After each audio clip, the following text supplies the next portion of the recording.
Pour aller sur le système, vous allez sur infra.foilen.com et puis ça va vous rediriger vers la page de login où est-ce que vous pouvez rentrer votre courriel. Et ensuite appuyer sur créer un mot de passe temporaire.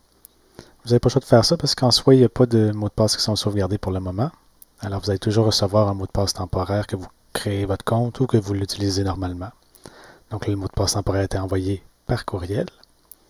Et il suffit d'aller sur le courriel pour l'obtenir ou cliquer sur le lien. Alors, vous recevez un courriel comme ça, vous pouvez cliquer sur le lien ici ou copier le mot de passe qui va être bon pendant 15 minutes seulement. Connexion.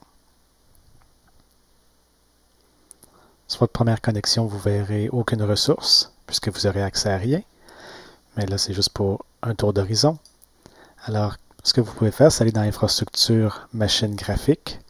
Vous allez voir les machines que vous avez accès. Normalement, avec le compte partagé, vous voyez les machines partagées.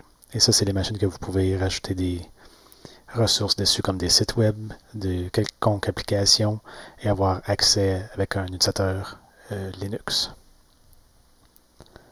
Ensuite, il y a la section Extensions. C'est là que vous allez voir tous les types de ressources qui existent.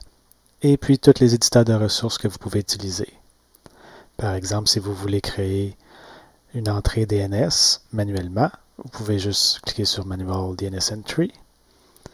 Ou si vous voulez créer un certificat HTTPS, vous avez le type Website Certificate qui est ici, avec certificat manuel, ou bien signé par lui-même, et enfin signé par Let's Encrypt.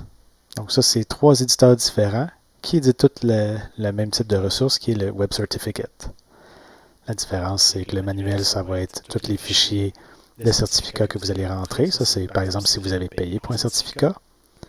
Signé par vous-même, ça veut dire que ça va être seulement utile pour des tests parce que vous allez devoir accepter le certificat à chaque fois que vous allez sur le site. Et Let's Encrypt, c'est un certificat gratuit qui va automatiquement se recréer à chaque 3 mois. Donc, si vous voulez créer quelque chose, vous cliquez sur un des éditeurs. Ensuite, il y a la liste des ressources que vous avez déjà créées, qui est ici. Vous pouvez éditer une ressource ou l'effacer. Et puis, c'est pas mal toutes les seules places que vous pouvez aller. Si vous essayez d'aller, par exemple, dans les utilisateurs, que ce soit les rôles ou n'importe quelle autre section, ça veut dire que vous n'êtes pas administrateur. Et c'est la même chose pour l'historique. Vous n'êtes pas un administrateur, donc vous n'y avez pas accès.